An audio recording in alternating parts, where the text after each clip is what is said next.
आज पूर्णिमा के दिन हम श्रवण करेंगे श्री सत्यनारायण व्रत कथा। प्रेम से बोलिए श्री सत्यनारायण भगवान की जय। एक समय नैमिषारण्य तीर्थ में सोनकादि 88,000 ऋषियों ने श्री सूत जी से पूछा, हे प्रभु, इस कलयुग में वेद विद्या रहित मनुष्यों को प्रभु भक्ति किस प्रकार मिलेगी तथा उनका उद्धार कैसे होगा। इसलिए हे मुनि, कोई ऐसा तप कहिए जिससे थोड़े समय में पुण्य प्राप्त होए तथा मनवांछित फल मिले। वह कथा सुनने की हमारी इच्छा है। सर्वशास्त्र ज्ञाता श्री सूत जी बोले, हे वैष्णवों में पूज्य, आप सबने प्राणियों के हित की बात पूछी है। अब मैं उस श्रेष्ठ व्रत को आप लोगों से कहूंगा जिस व्रत को नारद जी ने लक्ष्मी नारायण जी से पूछा था और लक्ष्मीपति ने मुनि श्रेष्ठ नारद से कहा था, सो ध्यान से सुनो। एक समय योगी राज नारद जी दूसरों के हित की इच्छा से अनेक लोकों में घूमते हुए मृत्यु लोक में आ पहुंचे। यहाँ अनेक योनियों में जन्मे हुए प्राय सभी मनुष्यों को अपने कर्मों द्वारा अनेकों दुखों से पीड़ित देखकर सोचा, किस यत्न के करने से निश्चय ही प्राणियों के दुखों का नाश हो सकेगा। ऐसा मन में सोचकर विष्णु लोक को गए। वहां श्वेत वर्ण और 4 भुजाओं वाले देवों के ईश नारायण को देखकर, जिनके हाथों में शंख चक्र गदा और पद्म थे तथा वरमाला पहने हुए थे, स्तुति करने लगे, हे भगवान, आप अत्यंत शक्ति से संपन्न हैं। मन तथा वाणी भी आपको नहीं पा सकती। आपका आदि मध्य अंत नहीं है। निर्गुण स्वरूप, सृष्टि के आदिभूत व भक्तों के दुखों को नष्ट करने वाले हो, आपको नमस्कार है। नारद जी से इस प्रकार की स्तुति सुनकर विष्णु भगवान बोले, हे मुनि श्रेष्ठ, आपके मन में क्या है? आपका किस काम के लिए आगमन हुआ है? निसंकोच कहो। तब नारद मुनि बोले, मृत्यु लोक में सब मनुष्य जो अनेक योनियों में पैदा हुए हैं, अपने अपने कर्मों के द्वारा अनेक प्रकार के दुखों से दुखी हो रहे हैं। हे नाथ, मुझ पर दया रखते हो तो बताइए कि उन मनुष्यों के सब दुख थोड़े से ही प्रयत्न से कैसे दूर हो सकते हैं। श्री भगवान जी बोले, हे नारद, मनुष्यों की भलाई के लिए तुमने बहुत अच्छी बात पूछी है। जिस काम के करने से मनुष्य मोह से छूट जाता है वह मैं कहता हूँ, सुनो। बहुत पुण्य देने वाला स्वर्ग तथा मृत्युलोक दोनों में दुर्लभ एक उत्तम व्रत है। आज मैं प्रेमवश होकर तुमसे कहता हूँ। सत्यनारायण का यह व्रत अच्छी तरह विधि पूर्वक करके मनुष्य आयु पर्यंत यहाँ सुख भोग कर मरने पर मोक्ष को प्राप्त होता है। श्री भगवान के वचन सुनकर नारद मुनि बोले कि उस व्रत का फल क्या है, क्या विधान है और किसने यह व्रत किया है और किस दिन यह व्रत करना चाहिए, विस्तार से कहिए। भगवान बोले, दुख शोक आदि को दूर करने वाला, धन धान्य को बढ़ाने वाला, सौभाग्य तथा संतान को देने वाला यह व्रत सब स्थानों पर विजयी करने वाला है। भक्ति और श्रद्धा के साथ किसी भी दिन मनुष्य श्री सत्यनारायण की प्रातःकाल के समय ब्राह्मणों और बंधुओं के साथ धर्मपरायण होकर पूजा करे। भक्ति भाव से नैवेद्य केले का फल, घी, दूध और गेहूं का चूर्ण सवाया लेवे। गेहूं के अभाव में साठी का चूर्ण, शक्कर तथा गुड़ ले और सब भक्षण योग्य पदार्थ जमा करा के भगवान को अर्पण कर दे तथा बंधुओं सहित ब्राह्मणों को भोजन कराए। पश्चात स्वयं भोजन करे। नृत्य गीत आदि का आचरण कर सत्यनारायण भगवान का स्मरण करते हुए समय व्यतीत करे। इस तरह व्रत करने पर मनुष्य की इच्छा निश्चय ही पूरी होती है। विशेषकर कलिकाल में भूमि पर यही मोक्ष का सरल उपाय है। सूत जी बोले, हे ऋषियों, जिसने पहले समय में इस व्रत को किया है उसका इतिहास कहता हूँ, ध्यान से सुनो। सुंदर काशीपुरी नगरी में एक अत्यंत निर्धन ब्राह्मण रहता था। वह भूख और प्यास से बेचैन हुआ नित्य पृथ्वी पर घूमता था। ब्राह्मणों से प्रेम करने वाले भगवान ने ब्राह्मण को दुखी देखकर बूढ़े ब्राह्मण का रूप धर उसके पास जा आदर के साथ पूछा, हे विप्र, नित्य दुखी हुआ पृथ्वी पर क्यों घूमता है? हे श्रेष्ठ ब्राह्मण, यह सब मुझसे कहो, मैं सुनना चाहता हूँ। ब्राह्मण बोला, मैं निर्धन ब्राह्मण हूँ, भिक्षा के लिए पृथ्वी पर फिरता हूँ। हे ब्राह्मण, यदि आप इसका उपाय जानते हो तो कृपा कर कहो। व्रत ब्राह्मण बोला कि सत्यनारायण भगवान मनवांचित फल देने वाले हैं, इसलिए हे ब्राह्मण, तो उनका पूजन कर, जिसके करने से मनुष्य सब दुखों से मुक्त होता है। ब्राह्मण को व्रत का सारा विधान बतलाकर बूढ़े ब्राह्मण का रूप धारण करने वाले सत्यनारायण भगवान अंतर ध्यान हो गए। जिस व्रत को व्रत ब्राह्मण ने बतलाया है, मैं उसको करूंगा, यह निश्चय करने पर उसे रात में नींद भी नहीं आई। वह सवेरे उठ सत्यनारायण के व्रत का निश्चय कर भिक्षा के लिए चला। उसको भिक्षा में बहुत धन मिला, जिससे बंधु बांधवों के साथ उसने सत्यनारायण का व्रत किया। इसके करने से वह ब्राह्मण सब दुखों से छूटकर अनेक प्रकार की संपत्तियों से युक्त हुआ। उस समय से वह ब्राह्मण हर मास व्रत करने लगा। इस तरह सत्यनारायण भगवान के व्रत को जो करेगा, वह मनुष्य सब दुखों से छूट जाएगा। इस तरह नारद जी से नारायण का कहा हुआ यह व्रत मैंने तुमसे कहा। हे विप्रो, मैं अब और क्या कहूँ। ऋषि बोले, हे मुनीश्वर, संसार में इस ब्राह्मण से सुनकर किस किसने इस व्रत को किया, हम यह सब सुनना चाहते हैं। इसके लिए हमारे मन में श्रद्धा है। सूत जी बोले, हे मुनियों, जिस जिसने इस व्रत को किया है वह सब सुनो। एक समय एक ब्राह्मण धन और ऐश्वर्य के अनुसार बंधु बांधवों के साथ व्रत करने को तैयार हुआ। उसी समय एक लकड़ी बेचने वाला बूढ़ा आदमी आया और बाहर लकड़ियों को रखकर ब्राह्मण के मकान में गया। प्यास से दुखी लकड़हारा उनको व्रत करते देखकर ब्राह्मण को नमस्कार कर कहने लगा कि आप यह क्या कर रहे हैं और इसके करने से क्या फल मिलता है, कृपा करके मुझसे कहो। ब्राह्मण ने कहा, सब मनोकामनाओं को पूरा करने वाला यह सत्यनारायण भगवान का व्रत है। इसकी कृपा से मेरे यहाँ धन धान्य आदि की वृद्धि हुई है। ब्राह्मण से इस व्रत के बारे में जानकर लकड़हारा बहुत प्रसन्न हुआ। चरणामृत ले और प्रसाद खाने के बाद अपने घर को गया। लकड़हारे ने अपने मन में इस प्रकार संकल्प किया कि आज नगर में लकड़ी बेचने से जो धन मिलेगा, उसी से सत्यनारायण देव का उत्तम व्रत करूंगा।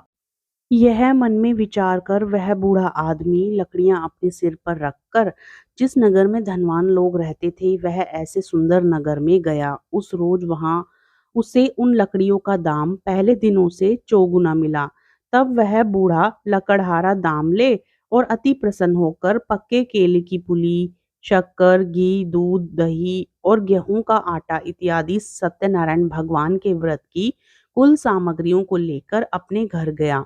फिर उसने अपने भाइयों को बुलाकर विधि के साथ भगवान जी का पूजन और व्रत किया। उस व्रत के प्रभाव से वह बूढ़ा लकड़हारा धन पुत्र आदि से युक्त हुआ और संसार के समस्त सुख भोग कर बैकुंठ को चला गया। सूत जी बोले, हे श्रेष्ठ मुनियों, अब आगे की कथा कहता हूँ, सुनो। पहले समय में उल्कामुख नाम का एक बुद्धिमान राजा था। वह सत्यवक्ता और जितेंद्रिय था। प्रतिदिन देव स्थानों पर जाता तथा गरीबों को धन देकर उनके कष्ट दूर करता था। उसकी पत्नी कमल के समान मुख वाली और सती साध्वी थी। भद्रशिला नदी के तट पर उन दोनों ने श्री सत्यनारायण का व्रत किया। उस समय वहां एक साधु वैश्य आया। उसके पास व्यापार के लिए बहुत सा धन था। वह नाव को किनारे पर ठहराकर राजा के पास आ गया और राजा को व्रत करते हुए देखकर विनय के साथ पूछने लगा, हे राजन, भक्ति युक्त चित्त से यह आप क्या कर रहे हैं? मेरी सुनने की इच्छा है, सो आप यह मुझे बताइए। राजा बोला, हे साधु, अपने बांधवों के साथ पुत्रादि की प्राप्ति के लिए यह महाशक्तिवान सत्यनारायण भगवान का व्रत व पूजन किया जा रहा है। राजा के वचन सुनकर साधु आदर से बोला, हे राजन, मुझसे इसका सब विधान कहो, मैं भी आपके कथानुसार इस व्रत को करूंगा। मेरे भी कोई संतान नहीं है और इससे निश्चय ही होगी। राजा से सब विधान सुन व्यापार से निवृत्त हो वह आनंद के साथ घर गया। साधु ने अपनी स्त्री से संतान देने वाले उस व्रत का समाचार सुनाया और कहा कि जब मेरे संतान होगी तब मैं इस व्रत को करूंगा। साधु ने ऐसे वचन अपनी स्त्री लीलावती से कहे। एक दिन उसकी स्त्री लीलावती पति के साथ आनंदित हो सांसारिक धर्म में प्रवृत्त होकर सत्यनारायण भगवान की कृपा से गर्भवती हो गई तथा 10वें महीने में उसके एक सुंदर कन्या का जन्म हुआ। दिनों दिन वह इस तरह बढ़ने लगी जैसे शुक्ल पक्ष का चंद्रमा बढ़ता है। कन्या का नाम कलावती रखा गया। तब लीलावती ने मीठे शब्दों में अपने पति से कहा कि आपने जो संकल्प किया था कि भगवान का व्रत करूंगा, अब आप उसे करिए। साधु बोला, हे प्रिय, इसके विवाह पर करूंगा। इस प्रकार अपनी पत्नी को आश्वासन दे वह नगर को गया। कलावती पितृगृह में वृद्धि को प्राप्त हो गई। साधु ने जब नगर में सखियों के साथ अपनी पुत्री को देखा तो तुरंत दूत बुलाकर कहा कि पुत्री के वास्ते कोई सुयोग्य वर देख कर लाओ। साधु की आज्ञा पाकर दूत कंचन नगर पहुंचा और वहां पर बड़ी खोज कर देखभाल कर लड़की के लिए सुयोग्य वाणिक पुत्र को ले आया। उस सुयोग्य लड़के को देखकर साधु ने अपने बंधु बांधवों सहित प्रसन्नचित अपनी पुत्री का विवाह उसके साथ कर दिया, किंतु दुर्भाग्य से विवाह के समय भी उस व्रत को करना भूल गया। तब श्री भगवान क्रोधित हो गए और श्राप दिया कि तुम्हें दारुण दुख प्राप्त होगा। अपने कार्य में कुशल साधु बनिया जमाता सहित समुद्र के समीप स्थित रत्नपुर नगर में गया और वहां दोनों ससुर जमाई चंद्रकेतु राजा के उस नगर में व्यापार करने लगे।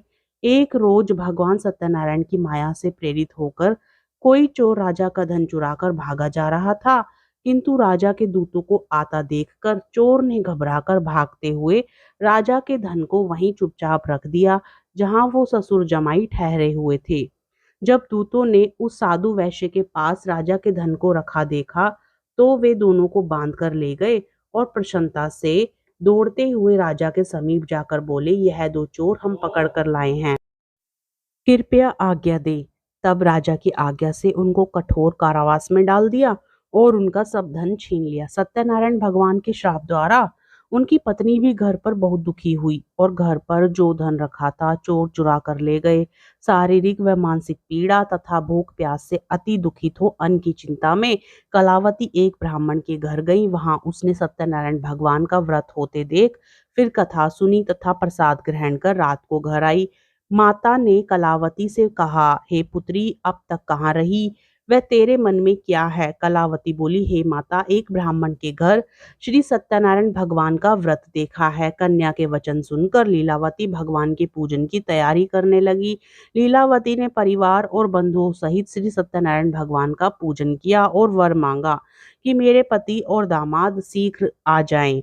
साथ ही प्रार्थना की कि हम सबका अपराध क्षमा करो। सत्यनारायण भगवान इस व्रत से संतुष्ट हो गए और राजा चंद्रकेतु को स्वप्न में दर्शन देकर कहा, हे राजन, दोनों वैश्यों को प्रातः ही छोड़ दो और उनका सब धन जो तुमने ग्रहण किया है दे दो, नहीं तो मैं तेरा धन, राज्य, पुत्रादि सब नष्ट कर दूंगा। राजा से ऐसे वचन कहकर भगवान अंतर्ध्यान हो गए। प्रातःकाल राजा चंद्रकेतु ने सभा में अपना स्वप्न सुनाया। फिर दोनों वाणिक पुत्रों को कैद से मुक्त कर सभा में बुलाया। दोनों ने आते ही राजा को नमस्कार किया। राजा मीठे वचनों से बोला, हे महानुभावों, भाविवश ऐसा कठिन दुख प्राप्त हुआ है, अब तुम्हें कोई भय नहीं। ऐसा कहकर राजा ने उनको नए नए वस्त्राभूषण पहनाए तथा उनका जितना धन लिया था उससे दुगना देकर आदर सहित विदा किया। दोनों वैश्य अपने घर को चल दिए। सूत जी बोले, वैश्य ने मंगलाचार करके यात्रा आरंभ की और अपने नगर को चला। उनके थोड़ी दूर निकलने पर दंडी वेशधारी सत्यनारायण ने उनसे पूछा, हे साधु, तेरी नाव में क्या है? अभिमानी वाणिक हंसता हुआ बोला, हे दंडी, आप क्यों पूछते हो? क्या धन लेने की इच्छा है? मेरी नाव में तो बेल और पत्ते भरे हैं। वैश्य का कठोर वचन सुनकर भगवान ने कहा, तुम्हारा वचन सत्य हो। दंडी ऐसा कहकर वहां से दूर चले गए और कुछ दूर जाकर समुद्र के किनारे बैठ गए। दंडी के जाने पर वैश्य ने नित्य क्रिया करने के बाद नाव को ऊंची उठी देखकर अचंभा किया और नाव में बेल पत्ते आदि देखकर मूर्छित हो जमीन पर गिर पड़ा। फिर मूर्छा खुलने पर अत्यंत शोक प्रकट करने लगा। तब उसका दामाद बोला कि आप शोक न करें, यह दंडी का श्राप है, अतः उनकी शरण में चलना चाहिए, तभी हमारी मनोकामना पूरी होगी। दामाद के वचन सुनकर साधु वाणिक दंडी के पास पहुंचा और अत्यंत भक्ति भाव से नमस्कार करके बोला, हे भगवान, आपकी माया से मोहित ब्रह्मा आदि भी आपके रूप को नहीं जानते, तब मैं अज्ञानी कैसे जान सकता हूँ? आप प्रसन्न होइए, मैं सामर्थ्य के अनुसार आपकी पूजा करूंगा। मेरी रक्षा करो और पहले के समान नौका में धन भर दो। उसके भक्ति युक्त वचन सुनकर भगवान प्रसन्न हो उसकी इच्छा अनुसार वर देकर अंतर ध्यान हो गए। तब उन्होंने नाव पर आकर देखा कि नाव धन से परिपूर्ण है। फिर वह भगवान सत्यनारायण का पूजन कर साथियों सहित अपने नगर को चला। जब अपने नगर के निकट पहुंचा तब दूत को घर भेजा। दूत ने साधु के घर जा उसकी स्त्री को नमस्कार कर कहा कि साधु अपने दामाद सहित इस नगर के समीप आ गए हैं। ऐसा वचन सुन साधु की स्त्री ने बड़े हर्ष के साथ सत्यदेव का पूजन कर पुत्री से कहा, मैं अपने पति के दर्शन को जाती हूँ, तू कार्य पूर्ण कर शीघ्र आना। माता के ऐसे वचन सुनकर कलावती प्रसाद छोड़कर पति के पास गई। प्रसाद की अवज्ञा के कारण सत्यदेव ने रुष्ट हो उसके पति को नाव सहित पानी में डुबो दिया। कलावती अपने पति को ना देखकर रोती हुई जमीन पर गिर गई। इस तरह नौका को डूबा हुआ तथा कन्या को रोता हुआ देख साधु दुखित होकर बोला, हे प्रभु, मुझसे या मेरे परिवार से जो भी भूल हुई है उसे क्षमा करो। उसके दीन वचन सुनकर सत्यदेव प्रसन्न हो गए और आकाशवाणी हुई, हे साधु, तेरी कन्या मेरे प्रसाद को छोड़कर आई है, इसलिए इसका पति अदृश्य हुआ है। यदि वह घर जाकर प्रसाद खाकर लौटे तो इसे पति अवश्य ही मिलेगा। ऐसी आकाशवाणी सुनकर कलावती ने घर पहुंचकर प्रसाद खाया, फिर आकर पति के दर्शन किए। तत्पश्चात साधु ने बंधु बांधवों सहित सत्यदेव का विधि पूर्वक पूजन किया। उस दिन से वह प्रत्येक पूर्णिमा को सत्यनारायण भगवान का पूजन एवं कथा करने लगा। फिर इस लोक का सुख भोग कर अंत में स्वर्ग लोक को गया। सूत जी बोले, हे ऋषियों, मैं और भी कथा कहता हूँ, सुनो। प्रजा पालन में लीन तुंगध्वज नाम का एक राजा था। उसने भी भगवान का प्रसाद त्याग कर बहुत दुख पाया। एक समय वन में जाकर वन्य पशुओं को मारकर बड़ के नीचे आया। वहां उसने ग्वालों को भक्ति भाव से बांधवों सहित सत्यनारायण जी का पूजन करते देखा। राजा देखकर भी अभिमानवश वहां नहीं गया और ना ही नमस्कार ही किया। जब ग्वालों ने भगवान का प्रसाद उसके सामने रखा तो वह प्रसाद को त्याग कर अपनी सुंदर नगरी को चला। वहीं उसने अपना सब कुछ नष्ट पाया तो वह जान गया कि यह सब भगवान ने किया है। तब वह विश्वास कर ग्वालों के समीप गया और विधि पूर्वक पूजन कर प्रसाद खाया तो सत्यदेव की कृपा से पहले जैसा था वैसा ही हो गया। फिर दीर्घ काल तक सुख भोग कर मरने पर स्वर्ग लोक को गया। जो मनुष्य इस परम दुर्लभ व्रत को करेगा, भगवान की कृपा से उसे धन धान्य की प्राप्ति होती है तथा सब मनोरथ पूर्ण होकर अंत में बैकुंठ धाम को जाता है। जिन्होंने पहले इस व्रत को किया, अब उनके दूसरे जन्म की कथा कहता हूँ। वृद्ध सतानंद ब्राह्मण ने सुदामा का जन्म लेकर मोक्ष को पाया। उल्कामुख नाम का राजा दशरथ होकर बैकुंठ को प्राप्त हुआ।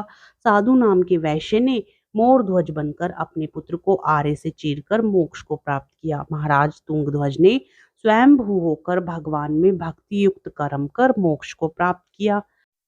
जय लक्ष्मी रमणा स्वामी, जय लक्ष्मी रमणा सत्यनारायण स्वामी, जनपातक हरणा। ओम जय लक्ष्मी रमणा, रत्न जड़ित सिंहासन, अद्भुत छवि राजे।